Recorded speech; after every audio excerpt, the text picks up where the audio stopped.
Olá pessoal, seja muito bem-vindo, seja muito bem-vinda ao podcast Posso Tocar. Eu sou Samuel Borelli. E eu sou a Daiane Dezembro do canal Posso Tocar! Hoje nós estamos estreando esse quadro novo, galera, e aqui nós vamos conversar sobre diferentes assuntos que cercam a nossa habilidade musical para que a gente possa crescer cada vez mais na música e então tocar também cada vez melhor. E hoje o nosso tema é Tenho medo, vergonha, pânico de tocar em público. E então, de onde vem esse medo de se apresentar? E quem disse que é medo? Então, essa questão do medo, ela é muito frequente. E eu acho que não tem nenhuma pessoa que não experimentou essa sensação ao longo da sua jornada na música. Porque todo mundo que está aprendendo, chega um momento que vai se apresentar, que vai se expor, nem que seja para tocar entre os amigos, entre a família. E às vezes é uma questão um pouco de personalidade. Às vezes a pessoa é um pouco mais tímida também, então se sente acanhada, né, de estar ali no centro das atenções, mas às vezes também é um medo, ela nomeia como medo, porque é aquela coisa de repente eu vou ser julgada, será que vai dar certo, será que eu vou errar? E não é uma sensação agradável. E não deveria ser uma sensação que a gente deveria cultivar em nós, não deveria ocorrer com tanta frequência, sabe? Uma coisa curiosa que eu percebo é que esse medo, ele aparece muito mais no universo do meio erudito, da música clássica, do que da música popular. Porque na música popular, especialmente entre os mais jovens, existem uma curtição, um prazer, assim, de tocar, de se apresentar, de se reunir para fazer um som com a banda. E aí, no meio erudito, no meio da música clássica, não rola isso, assim. E eu acredito que esse medo também vem, muitas vezes, da forma como você está se preparando para a apresentação e da forma como vai sendo conduzida o estudo musical, porque na música clássica, no universo erudito, são tantos detalhes que se busca e que faz parte também da evolução musical, desse aprimoramento musical, aprimoramento técnico, de sonoridade que se busca no meio do estudo da música erudita, que a gente fica com... Eu entendo porque eu digo a gente, porque eu já passei muito por isso. Você fica em dúvida se você vai acertar tudo. E essa dúvida, assim, se você vai acertar tudo, às vezes causa o pânico, causa aquela vontade de não vou me apresentar não, né?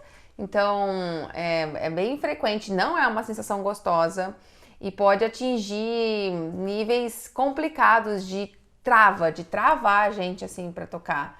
Você que me acompanha há muito tempo sabe como isso trava e não é legal. Então, seria, por exemplo, a gente poderia falar que então é uma questão de timidez ou falta de preparo? Eu acho que é a falta de um preparo correto. Acho que é mais isso. Porque um dos pontos assim que nos levam a desestabilizar a confiança na hora da apresentação é porque nós estamos nos apresentando com uma música que a gente tem dúvida se vai acertar. Nós vamos com essa dúvida. Então, quando você vai com essa dúvida para o palco, esse medo, será que vai dar certo? Será que eu vou acertar essa música? Essa dúvida, ela não deveria estar te acompanhando de forma alguma na hora que você está com o palco. Ou seja, não é para ser apresentada aquela música. Nós temos que ir para o palco com uma extrema confiança, com um extremo prazer de tocar aquela música. Se a pessoa é tímida, por mais que ela é tímida e que ela gosta da música e que ela está bem preparada para esse momento de compartilhar, porque a apresentação é um momento de compartilhar, de dividir uma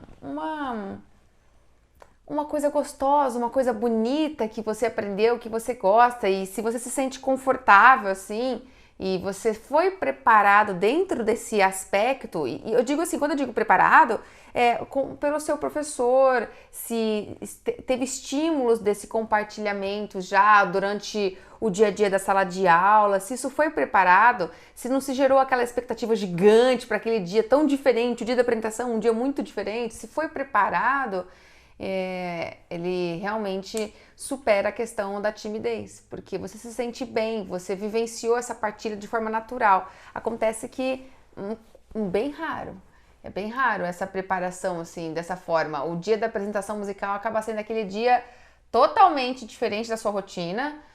Você não está acostumado a se apresentar, é totalmente novo, é num lugar novo, um lugar grande, um palco grande, com muito mais pessoas te olhando. Então, desconhecidos. E aí é tudo muito novo. E aí vem toda aquela carga de adrenalina aliada a uma não boa preparação, e aí é batata.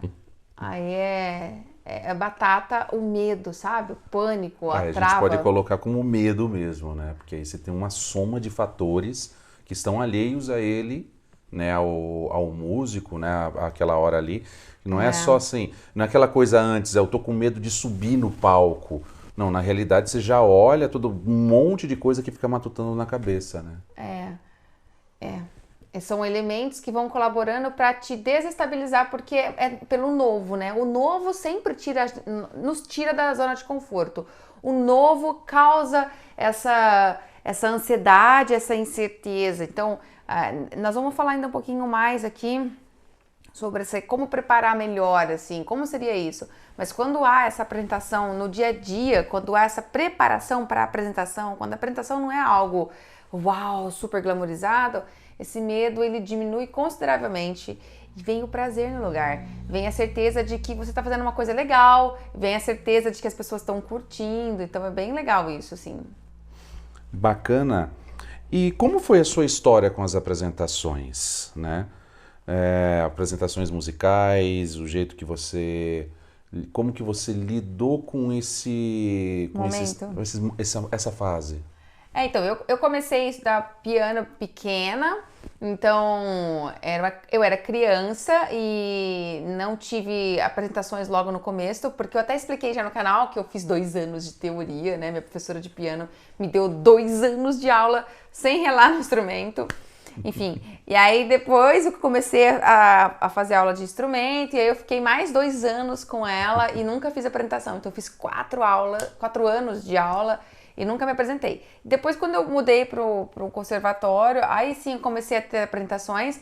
Daí ainda eu era uma pré-adolescente, eu tinha uns 12 anos, né? E eu me apresentava com mais tranquilidade nessa fase. Por quê? Porque quando a gente vai crescendo, a gente vai observando os olhares, a gente vai criando as travas da aborrecência, né? Aquele, ai, não vou pagar mico, ai, todo mundo me olhar, blá, blá, blá, blá. Então, assim, eu comecei me apresentando de forma natural. Não tinha trava, era tranquila. E aí eu fui crescendo, fui entrando na aborrecência, fui entrando na adolescência, e aí fui começando a ficar travadíssima, com muito medo. Medo de esquecer, medo de errar, medo do que as pessoas vão achar, e se eu esquecer toda a música lá, e se eu fizer tudo errado, que vergonha, por que eu vou fazer isso? E fui ao ponto de eu me travar completamente, entrar na faculdade de música travada com apresentações e completamente bloqueada na confiança de que eu seria capaz de tocar as músicas de memória. Então eu cheguei travadíssima e bloqueada, chegou ao ponto de me bloquear, assim, se fosse para eu tocar de memória, eu não tocava, eu fazia tudo que você podia imaginar, qualquer negociação, para eu não tocar, para eu fugir. E não é legal, sabe? É péssimo. É péssimo porque a gente tem vontade de fazer aquilo, você vê as pessoas fazendo, você fala, poxa, eu queria também fazer, mas o bloqueio emocional é muito forte e foi sendo gerado por essa falta de preparo para a apresentação. No ambiente que eu cresci, do ensino tradicional, não se tinha essa preparação ali para... vamos fazer da apresentação algo rotineiro, vamos tocar, vamos reunir vários alunos aqui, vamos tocar um na frente do outro, vamos fazer aulas de grupo, vamos fazer masterclass, vamos fazer disso algo rotineiro, sabe, para o dia a dia. Não tinha. A apresentação era super esporádica, era uma vez por semestre. Tinha aquele aspecto de prova, né? Não tinha na época do conservatório, mas na época da faculdade tinha, valia a nota. Uhum. Péssimo também. E aí uma pessoa que já chegou bloqueada na faculdade vai com mais medo ainda para se apresentar, né? Então, isso foi aumentando, só foi aumentando, porque era um dia muito especial, um dia de muita expectativa, e aí não é legal.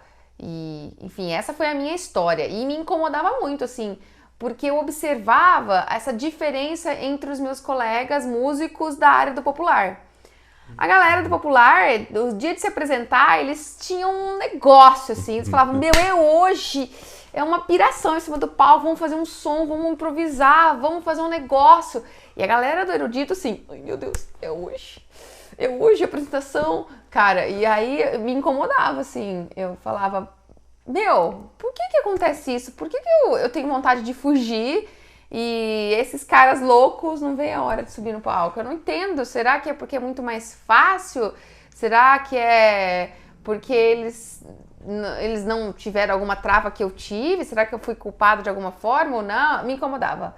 Me incomodava tentar entender. Eu não tinha respostas. Eu não sabia por quê.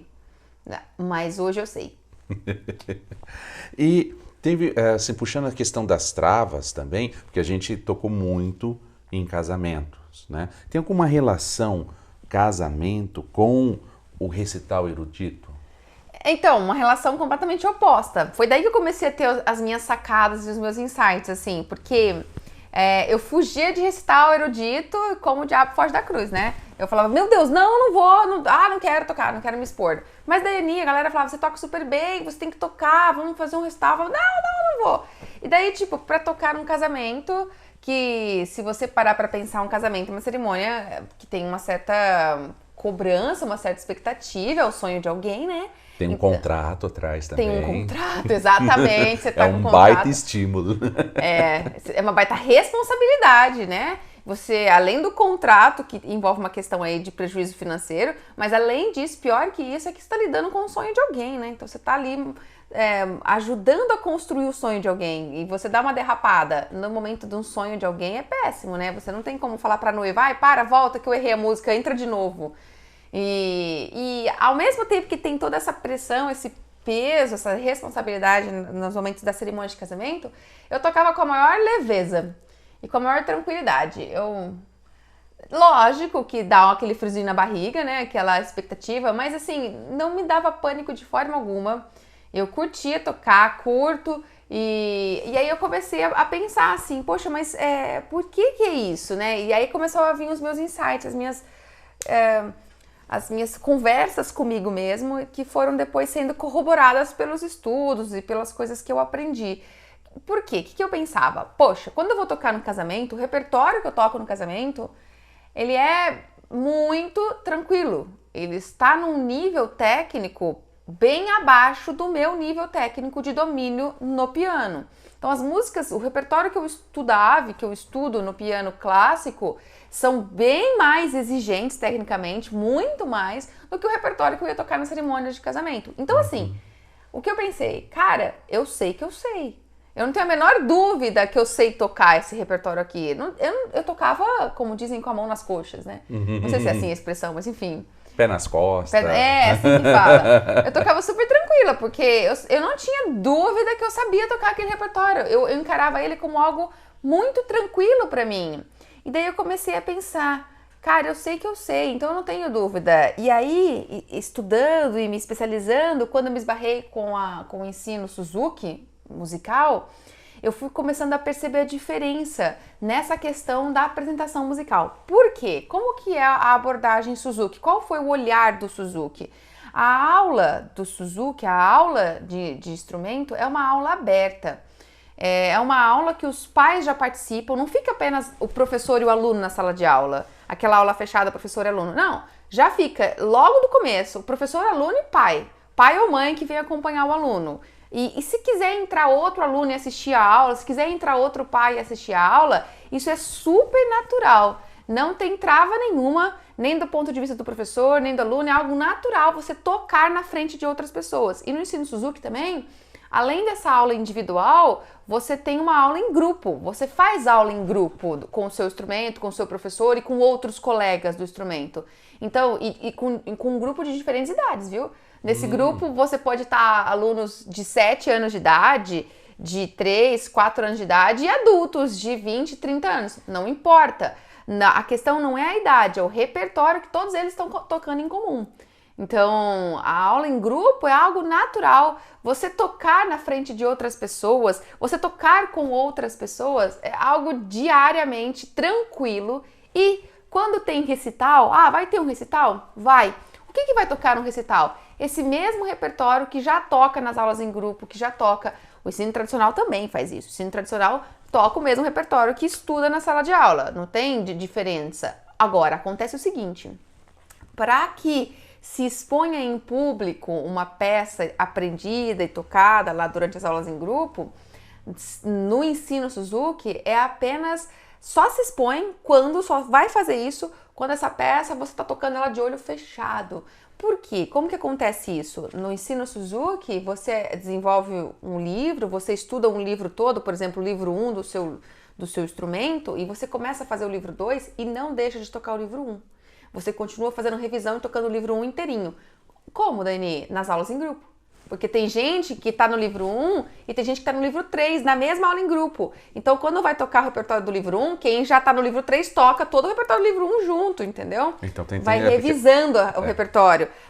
E daí? E daí que na hora que você vai se apresentar, você está lá no livro 3, tocando na apresentação repertório do livro 1 e do livro 2. Ou seja, você corta aquela expectativa, ansiedade de você Será que eu consigo? O cara tem certeza que consegue. O cara que eu tô falando é uma criança de 7, 8 anos ou um adulto de 40, 50. Tem certeza que consegue, porque tá tocando coisas bem mais difíceis já e não tem a menor dúvida que consegue tocar. Então essa sacada foi o que eu comparei quando eu ia tocar em casamento, entendeu? Eu comecei a falar, poxa, é isso. Eu vou pra casamento tendo a certeza que eu sei. E quando eu vou para recital clássico, não é assim que eu faço. E não é assim que a maioria faz. Esse é o pulo do gato, galera. Qual é o problema? Agora, olha, saca isso porque isso é importante. Qual é o problema? Onde está o problema? O problema é que a gente estuda uma música e a gente se dedica muito para aquela música e ela possivelmente é desafiadora do ponto de vista técnico, porque é um repertório que está ali no nível que a gente está estudando. E daí a gente estuda e vai apresentar ela. Cara, não poderia ser assim.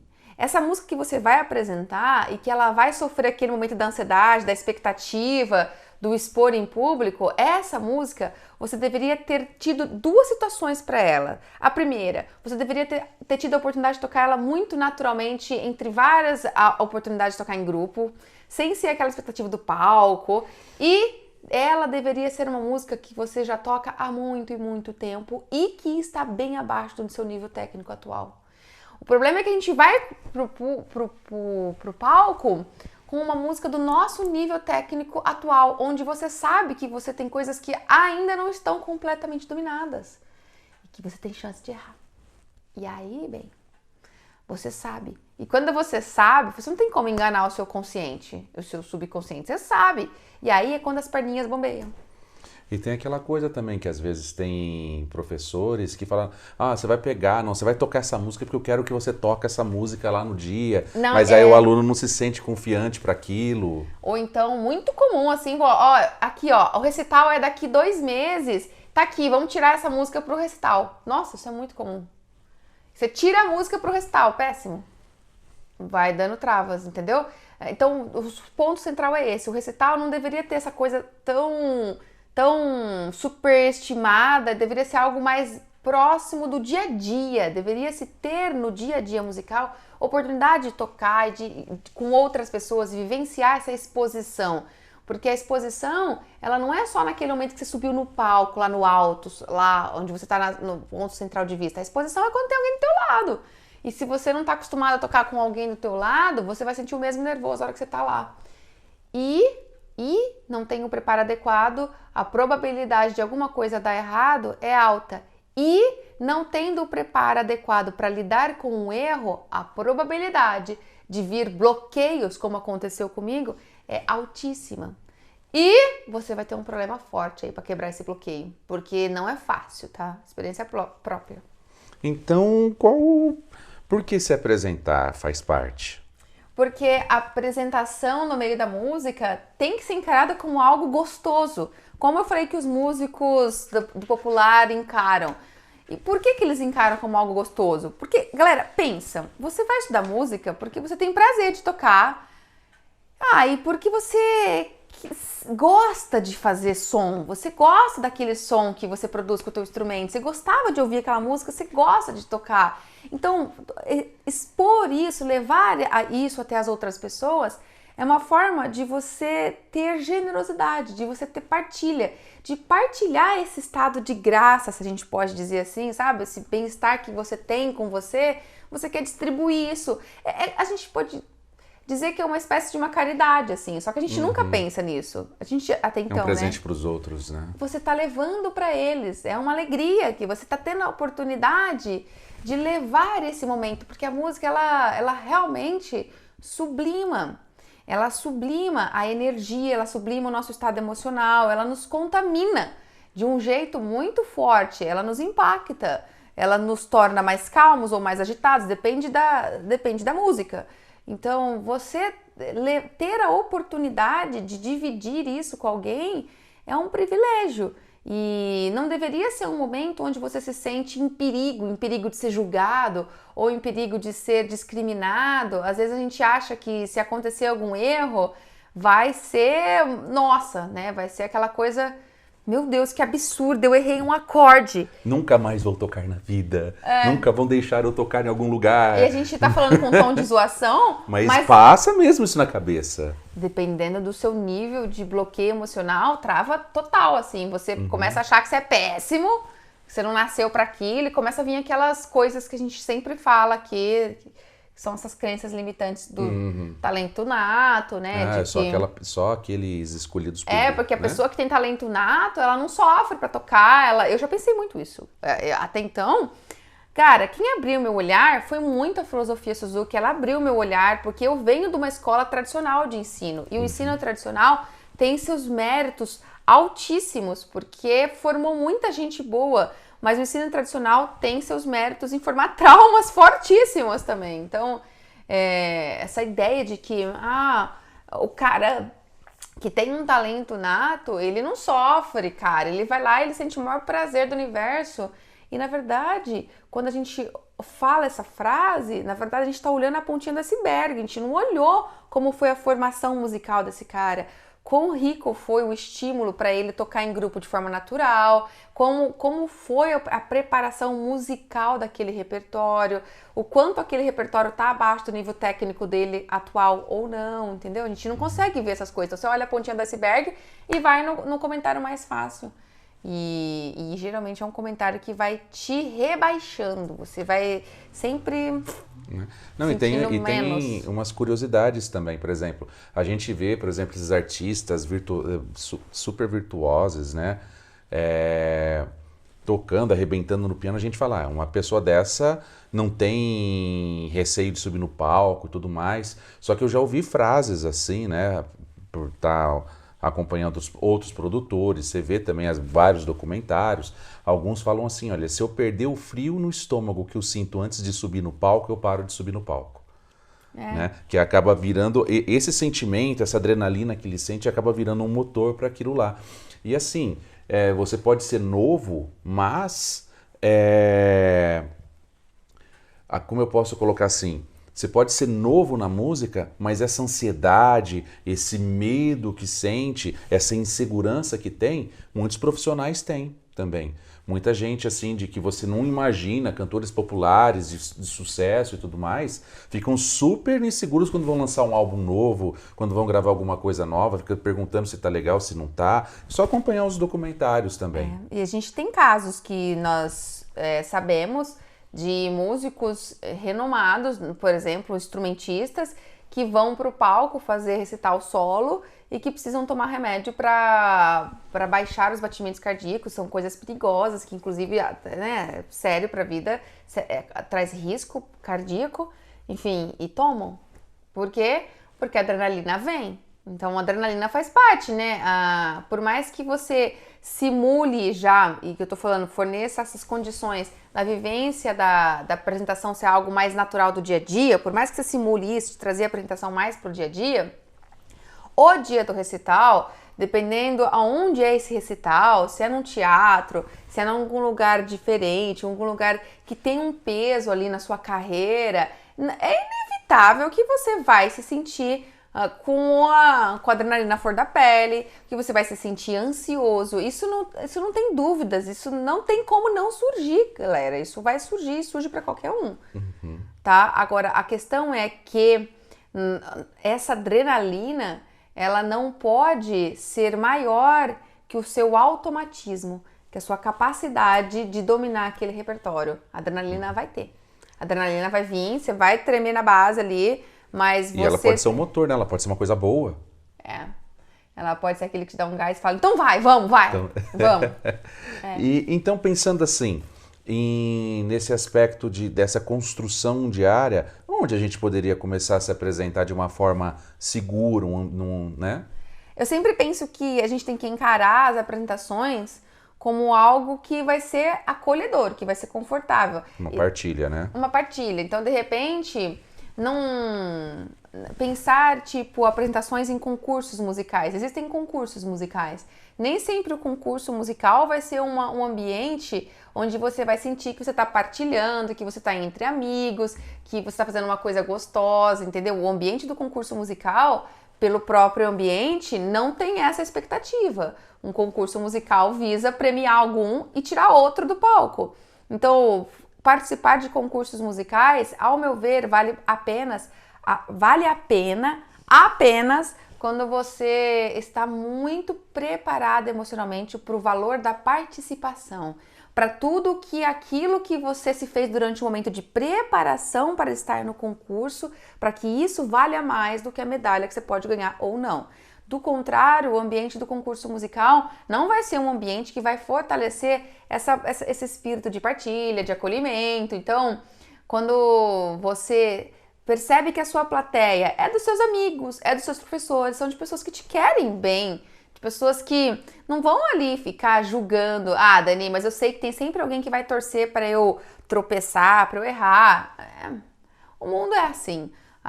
Por mais que você saiba que tem alguém que pode ter inveja ali, que pode ter ciúmes de você, que tá te emanando alguma vibração para você se dar mal, não importa o que essas pessoas estão pensando ou não importa o que você pensa em relação a elas, sabe? Você ainda assim está dividindo uma oportunidade, um momento gostoso, enfim. E a gente também tem que ter um olhar mais positivo, sabe? Porque senão a gente se rodeia de pessoas que não nos fazem bem. A gente precisa se rodear de pessoas que nos fazem bem. Trazer essas pessoas. Reconhece isso, né? Se afastar daquelas que não fazem bem e trazer para o seu círculo ali pessoas que fazem bem. Porque, galera, nós não somos tão assim, né? Ferro e fogo, cara. Porque eu acho muita maldade quando você vê alguém tocando, você virar e falar assim, você tocou mal pra caramba, hein? Nossa, cara, que horrível. Eu acho isso muito cruel, ninguém vai falar isso, porque não existe se tocou mal pra caramba. Um errinho ou outro, a galera percebe, mas não desconstrói, dependendo de como você lida com esse erro, não desconstrói o que você queria trazer de sensação, de emoção. É que nem quando a gente vai ler um texto e você engasga com uma palavra. E daí que você engasgou com a palavra? O foco da mensagem do texto, tá ali. Quem tava ali focado, querendo ver essa mensagem do texto, tropeçou, e daí? Tropeçou, e daí? Aquela coisa assim, aquela crítica construtiva que destrói, né? Só vem, porque geralmente a pessoa vem assim, fala, não, que eu quero ajudar, apontar onde pode melhorar, onde pode fazer, mas não entende o quanto que está detonando a outra pessoa fazendo isso, né? Criando travas ou e às todas vezes essas coisas. Entende e faz intencional, que seria Também. Pior ainda. Aí a gente tem que reavaliar o que é amigo, né? Se realmente vale a pena chamá-los para uma apresentação privada, alguma coisa nesse sentido assim, né? Aliás, você falou essa questão de apresentação privada, é bem legal esses ambientes de apresentação privada, assim. Nós já tivemos oportunidade de participar, assim, de ambientes de sarau. E sarau familiar é algo que não é tão comum hoje em dia, né? A gente não vê. As pessoas fazem churrasco e fazem outras confraternizações, jantar e tal. Mas não é tão comum você fazer um sarau musical, um sarau literário. Onde a música, a apresentação é o foco, não é a comida. A comida vem depois, né? A gente come. Mas é bem gostoso, viu? Organizar o sarau, assim. E é que nem você organiza uma comemoração de aniversário na sua casa, um churrasco. Você chama quem você quer e bora tocar. E, galera, é gostoso. E as pessoas que vão assistir também ficam surpresas, porque é uma coisa nova, é gostoso. E aí são pessoas que são seus amigos, e você tem a oportunidade de dividir ali com seus amigos, seus familiares, o que você gosta. Eles vão gostar. Muitas vezes você tem amigos que tocam, então eles também querem participar. A gente já fez assim, né? Nossa, demais. Sarau muito. onde vários tocam, sabe? Cada um faz uma programação, cada um sobe e toca. É bem gostoso, vale muito a pena. Uma dica, assim, Sim. de você ter a oportunidade de se sentir entre amigos pra tocar, se sentir acolhido, não se sentir julgado. Talvez vai sentir adrenalina? Vai sim. Vai sentir Sim. a mão tremendo? Ah, vai. Eu não digo talvez, vai sim, viu? O corpo não entende que tá entre amigos ou que tá ali. Você sabe, conscientemente você sabe, mas seu corpo vai agir como se fosse uma apresentação comum. E você vai se acostumando com aquela energia, com aquela emoção, com aquela adrenalina. Alguns professores me falaram a vida toda que, não, você tem que se apresentar, porque se apresentando o nervoso passa. Cara, isso não existe. Isso é mentira. Tá? Eu falo, o nervoso não passa. Porque o nervoso é adrenalina. Ela não passa, ela vem toda vez. Entendeu? Vem toda vez. Ponto final. Não vai passar, mas você vai se acostumar com a sensação dela e vai se preparar para lidar com ela. Mas não é só se preparar emocionalmente, aquela coisa assim, eu vou ficar mentalizando que vai dar tudo certo. Não é isso não, cara. É mais racional, é a forma como você vai estudar o repertório, é a forma como você vai automatizar esse repertório. E aí, a adrenalina vai estar ali, vai dar aquele nervoso, mas você sabe que você sabe. Não é um nervoso, é um frio na barriga, é uma expectativa, um tipo... Dá isso, dá quando eu vou fazer casamento, quando a noiva tá aí, pode entrar, vamos tocar, cara, vamos. Vai, dá, mas beleza. E tem um caso também que a gente tava falando sobre tocar com os amigos, e é aquela pessoa que fala assim, eu tenho vergonha de tocar pros meus amigos. Nesse caso, essa vergonha teria que ser refletida se não é um pouco de medo da crítica, medo em excesso dessa crítica, desse julgamento. Será que não é isso? Porque a vergonha, se você se sente muito intimidado pelos seus amigos, então talvez a apresentação não seja algo confortável para você. Você não se sente confortável, você está se sentindo intimidado, com vergonha. Então a pergunta é, para que fazer isso? Eu sou sempre favorável de que você não vai fazer coisas que te tragam mal-estar. A música não é para trazer mal-estar pra gente. Então, se você está se sentindo intimidado pelos seus amigos, você provavelmente não busca na música essa relação de expor, de levar até as pessoas o que ela está te trazendo ainda. Você não está buscando isso ainda. Você não tem isso. Você não quer dividir. Você não está nesse momento que você quer dividir com alguém. Simplesmente a música está te fazendo um bem e você está acolhendo esse bem e está evoluindo musicalmente. Está bom para você e tá tudo certo. Tá tudo certo também, entendeu? Vai chegar um momento, talvez, eu não sei, você também não sabe, vamos dar tempo ao tempo, que talvez você se sinta tão bem, tão confortável, tão menos intimidado, que você queira também dividir isso com alguém. E aí, esse medo da crítica, você tem que pensar, poxa, mas são meus amigos, por que eles iriam me criticar? Se são meus amigos de verdade, amigos mesmo, sabe? Eles deveriam me incentivar. Então, você precisa só refletir nesse momento, quando você chegar nesse momento, sabe? Ou às vezes a gente escolher, pensar assim, às vezes não é um amigo, às vezes você pode, principalmente agora com relação de pandemia, né? Você pode selecionar algumas pessoas, assim, mas aquelas pessoas que você sabe, que você pode tocar todos os acordes trocados que ela ainda vai achar o máximo, né? E sem medo, porque a partir do momento que você começa um degrauzinho, outro degrauzinho, isso vai trazendo para você, não digo assim a segurança, mas pelo menos reconhecimento do que você vai sentir quando você acertar, quando você errar. Você sabe que emoção que vai vir e como que você vai lidar com ela, né? Porque às vezes a gente fala que não quer se apresentar, mas no fundo quer, né? Uhum. Só que tem aquela coisa assim, mas e se eu não conseguir? Então, o foco que você deveria ter é de pensar em como se preparar para esse momento. Se você está muito travado, é porque realmente não está preparado musicalmente para essa exposição. O repertório que você está pensando em tocar não deve ser aquele repertório, sabe? Você deveria estar tocando uma música bem mais fácil, uma música que você tem certeza que você sabe, uma música que você tem certeza que você sabe. E envolve a questão também de que o erro não é o fim do mundo e de que uma vez que você sente essa confiança e vai, O bem-estar depois é bem legal, porque você fala, meu, eu consigo sim, eu tava travado eu queria muito, mas eu não ia. E Aquela aí coisa você assim, sente um bem-estar muito grande. a relação... Porque conseguiu, né? Eu vi uma analogia muito boa que falavam assim, tipo, a se apresentar é como você dá o primeiro beijo. Você fica super tenso, super com medo de fazer as coisas erradas, mas depois que você deu o primeiro beijo, você vai querer fazer o segundo, o terceiro, o quarto, o quinto, sexto, porque a emoção é boa, o sentimento é gostoso, né? Se o primeiro beijo foi bom, né? Exato. Se Então a é a primeira preocupação, experiência de apresentação foi legal, foi bem le- construída. É legal. É. Bom, então vamos pensar assim, de uma forma mais prática. Como se preparar então para as apresentações, já que elas vão vir de qualquer jeito, né? Então, você tem que pensar 3 coisas. O que você faz antes, o que você faz no dia da apresentação e o que você faz depois.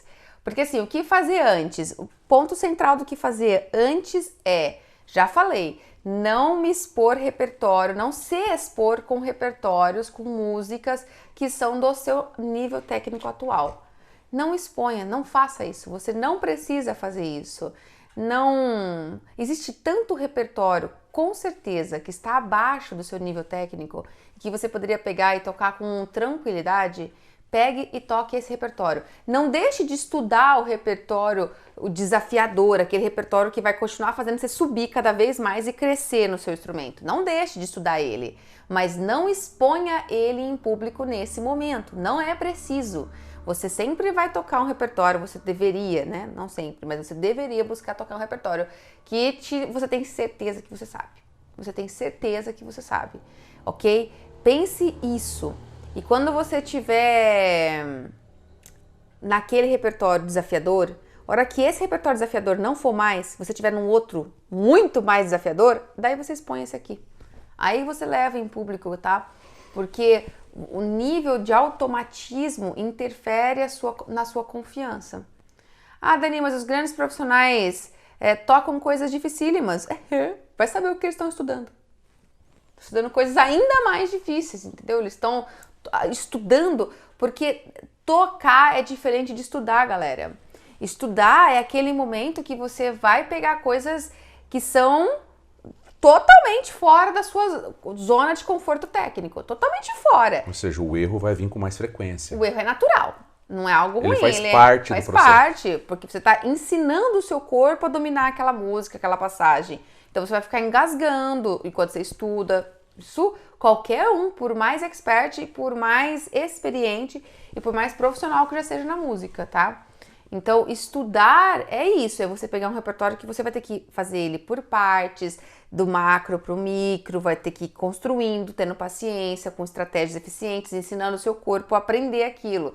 Isso é estudar. Tocar é aquele momento que você não pensa nada. Você bota a mão no instrumento e você pode fechar o olho, e você pode conversar com outra pessoa e você toca.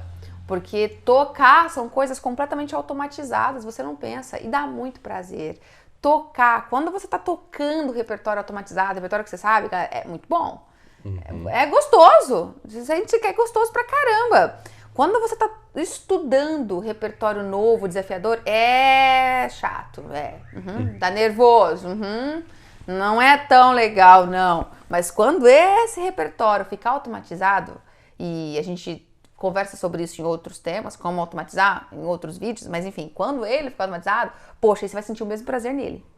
Entendeu? Então você tem que se preparar para levar pro palco repertórios que você sabe que você sabe.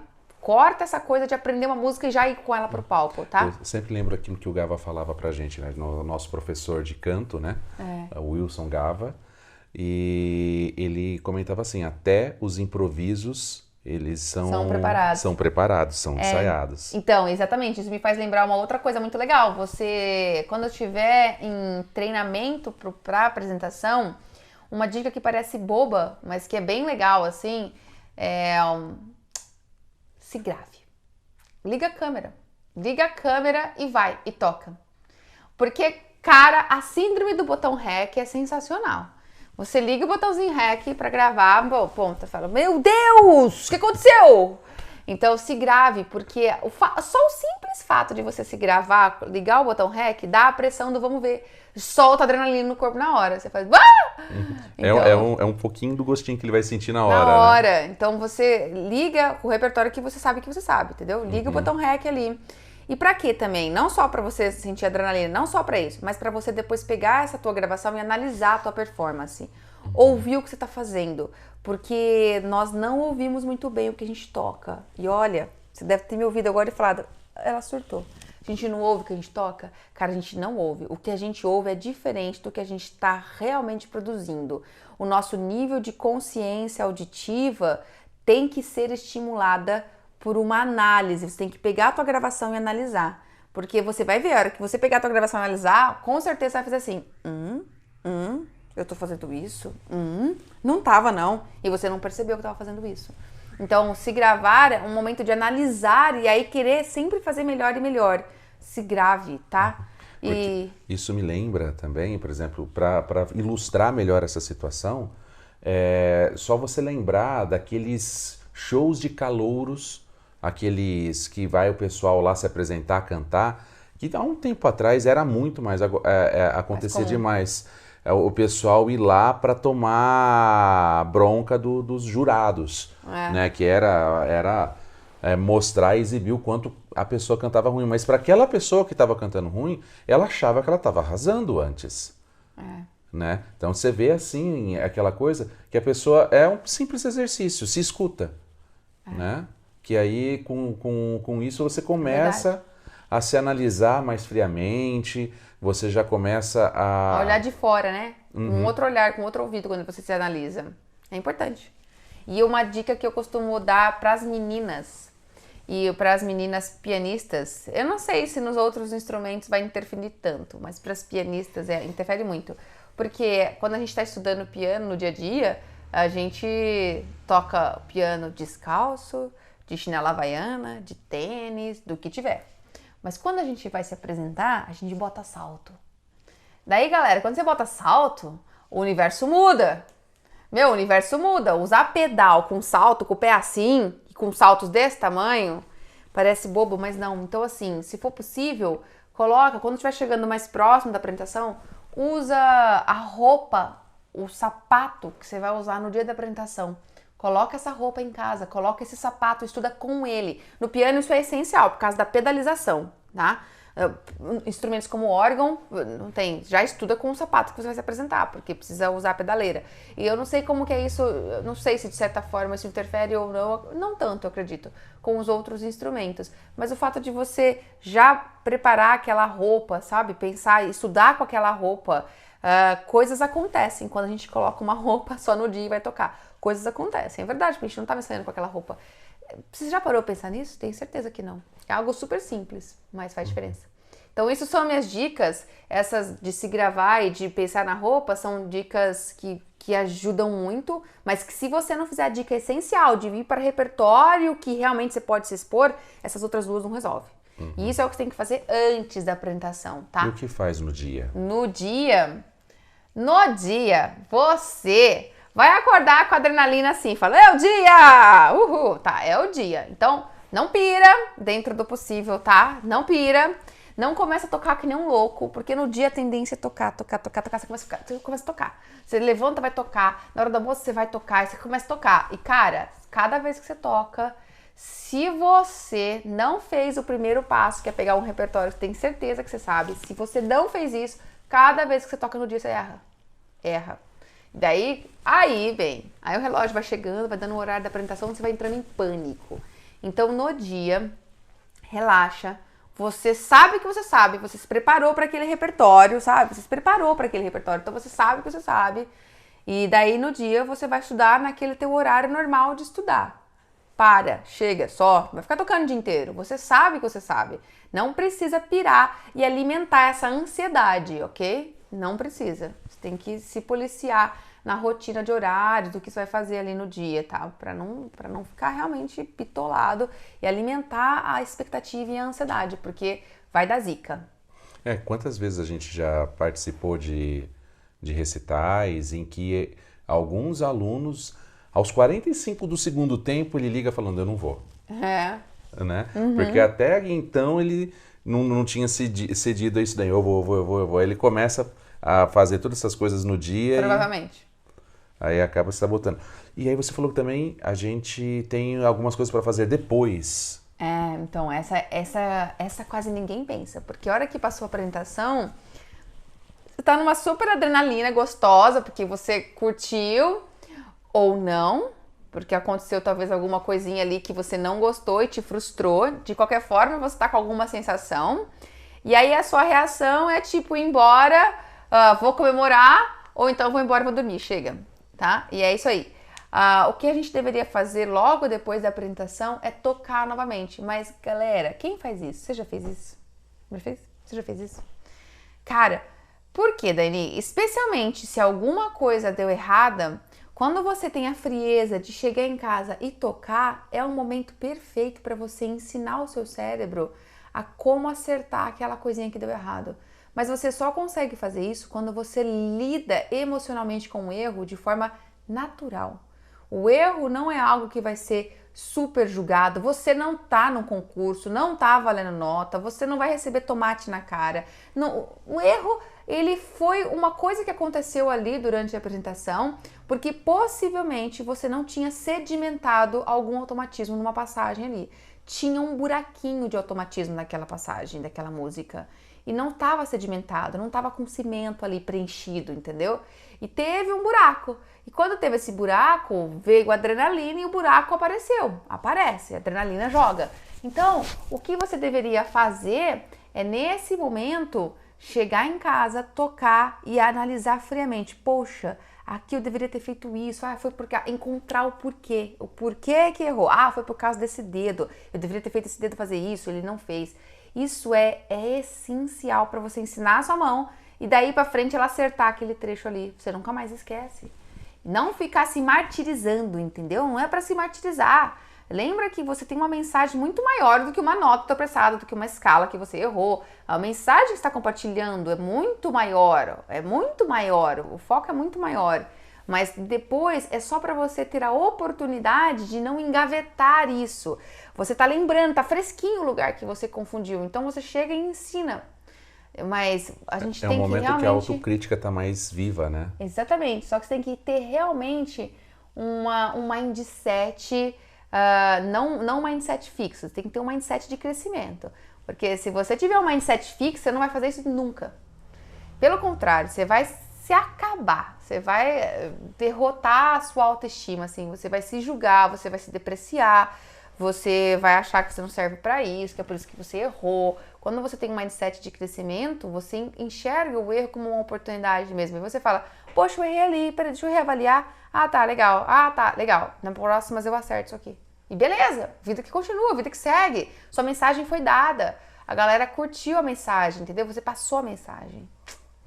E ainda pensando em relação do erro, né, no que se apresentar, e tem aquela questão assim, né, e o erro, que às vezes pode até nem ser sua, porque imprevistos acontecem, às vezes nem é sua culpa que acontece, alguma coisa desestrutura, alguma coisa não sai legal, acontece alguma coisa no palco. Como que a gente se prepara primeiro, assim, musicalmente? Musicalmente, é com essa questão de você saber como estudar o repertório. Musicalmente é isso. Você construiu o seu repertório do macro para o micro. Já fiz algumas lives no canal e vou trazer mais vídeos para ensinar vocês a construírem essa forma eficiente de estudo. Nós não podemos ter um estudo do tipo papagaio, que você só repete a música. Porque assim, se você tem um estudo papagaio, você vai ter automatismo do mesmo jeito, porque tudo que a gente repete, a gente memoriza e fica automático, entendeu? Então o estudo papagaio vai ficar automático uma hora ou outra e você vai saber tocar. E vai ficar automático, ok? Só que esse tipo de estudo papagaio é a primeira memória que vai embora quando vem a adrenalina. Ela voa, ela vai embora. E aí, tipo, você esquece coisas, você tropeça com muito mais facilidade, porque foi um estudo sem consciência. foi um estudo que tem um efeito dominó muito forte. Se você perde uma nota ali em cima, você cai tudo. Sabe aquele negócio do dominó que vai caindo? Você não consegue tocar mais nada. A música inteira despenca. Você não consegue dar continuidade. Sabe quando você tropeça e não consegue continuar? Tem situações que acontecem isso. É porque você teve um estudo totalmente papagaio. Você repetiu,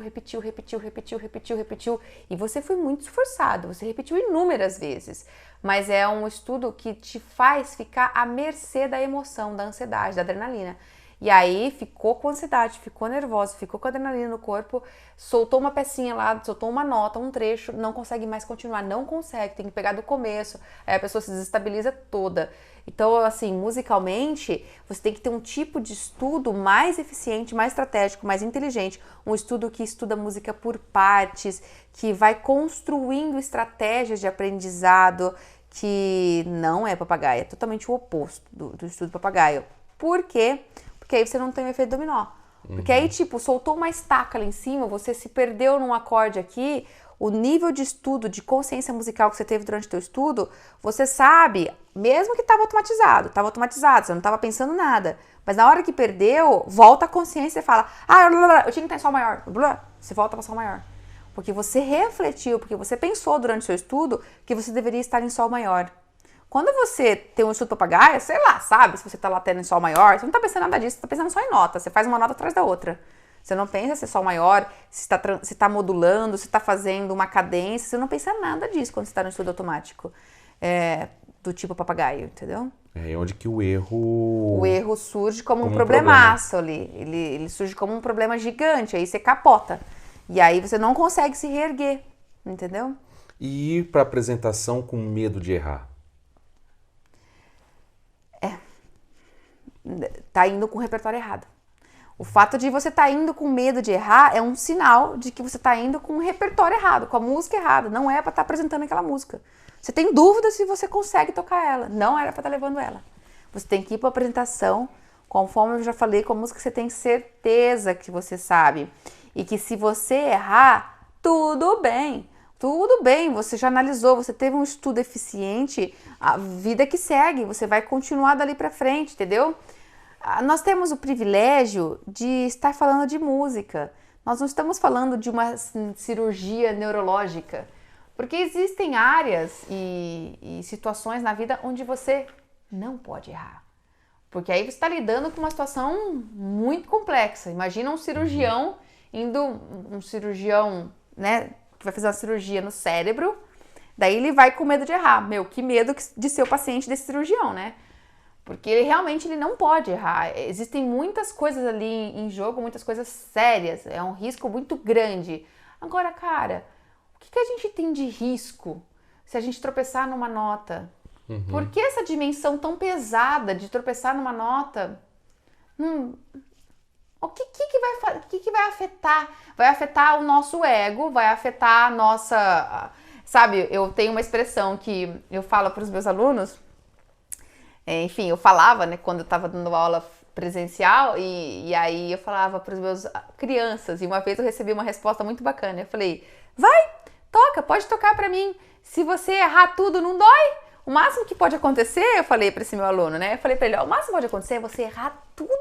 Você pode tocar tudo errado para mim. Isso é o máximo de ruim que vai acontecer. E ó, vou te falar, não vai doer nada. Você não vai sentir dor nenhuma. Aí ele virou para mim e falou assim, pequenininho, falou assim, dói, errar dói. Aí eu fiz, errar dói? Ele fez, dói aqui dentro, dói. É isso, né? Dói o ego, dói aquela nossa... vontade, você fala, pô, caramba, eu errei, eu não acredito que eu errei. Especialmente se nós somos perfeccionistas, né? Aí dói ali, dói a alma. Mas é só, né? Mas você vê, por exemplo, a Adele, né? Adele. Ela fez uma apresentação em que acho que ela estava com retorno ruim, ou parece que o pianista pegou um tom que não era o tom certo, e ela desandou bonito, mas não deixou de ser a Adele. Pois né? Eu lembro. E aí depois ela foi lá e tocou numa outra apresentação a mesma música.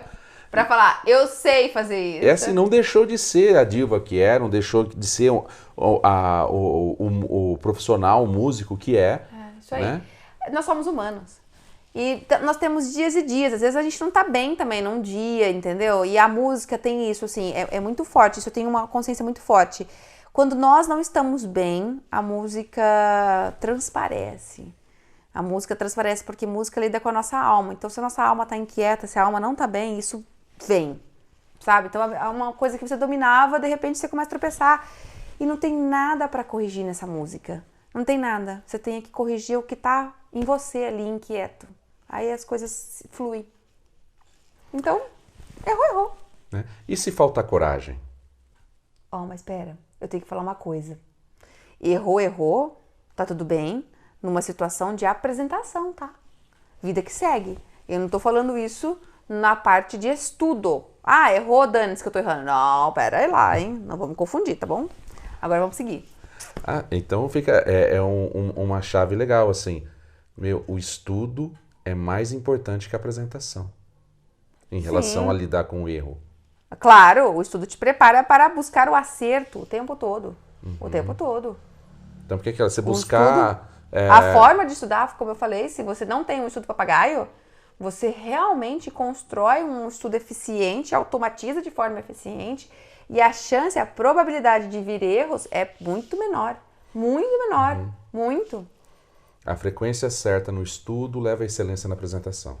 Não tenho a menor dúvida. É exatamente isso. Não tenho a menor dúvida. A forma de estudar impacta muito. Mas então, voltando à minha pergunta, e se tiver falta de coragem? Isso tem um pouco a ver com o que eu falei antes aqui no nosso bate-papo. Se você não tem coragem de forma alguma, você não está no momento de se expor publicamente. Sabe? Não te faz bem. Você não se sente bem com essa ideia. Não é isso que você busca na música nesse momento. Você não quer dividir com ninguém esse seu momento. Você quer esse seu momento pra você. E tá tudo bem. E ninguém pode te julgar. E tá tudo bem. Tá tudo bem. Pra que você vai... Pra quê? Quando você não tem essa sensação de alegria de estar partilhando esse momento, se não te causa alegria, não é pra isso. Não precisa ser. E também isso também é um sinal de que essa questão da apresentação ela está acontecendo apenas no momento esporádico, está muito longe do seu dia a dia. Também isso é sinal de que o seu dia a dia musical, ele não coloca a apresentação como algo do dia a dia, aquilo que eu falei no começo da nossa conversa, de você vivenciar de forma mais natural tocar na frente de outras pessoas. Você não tem isso. Então, também talvez é por isso também que você se sente tão acabrunhado, tão fechado, tão intimidado pela ideia da apresentação. Se você não sente coragem, a única coisa que você pode controlar é pedir para o seu professor, de repente, que você até gostaria, talvez, se você gostar da ideia de se apresentar, mas que você não tem coragem, converse com ele sobre essa ideia de fazer aulas em grupo. Que aí é aula, é um ambiente que você vai acostumando a tocar com outras pessoas, mas não é aquela expectativa do palco, e você vai acostumando a lidar melhor com a presença de outras pessoas na sala de aula. E é muito bom. Se tiver essa abertura na escola onde você faz aula, se o seu professor acolhe essa ideia, é muito importante. E isso vai trazendo para você esse lado do prazer, de dividir, de tocar em grupo, de fazer som junto. Vai trazendo isso. Entendeu? Bom, e pra gente encerrar, né? E a adrenalina na hora de se apresentar? Como que a gente pode lidar com isso? Tenha certeza que ela vai vir. Ela não vai sumir.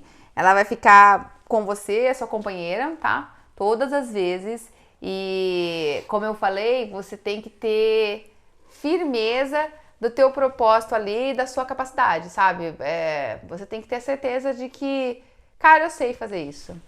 E eu vou lá, eu vou contribuir com eles e eu vou tremendo mesmo, mas eu vou focado. Sabe? A gente entra, às vezes, tremendo. E é uma reação biológica. O corpo tá tremendo. Você não queria que a mão estivesse tremendo. Ela tá. O pé tá tremendo. Respira. Respira. Para. Você não precisa chegar em cima do palco e já pegar o instrumento e sair correndo tocando. Não. Respira.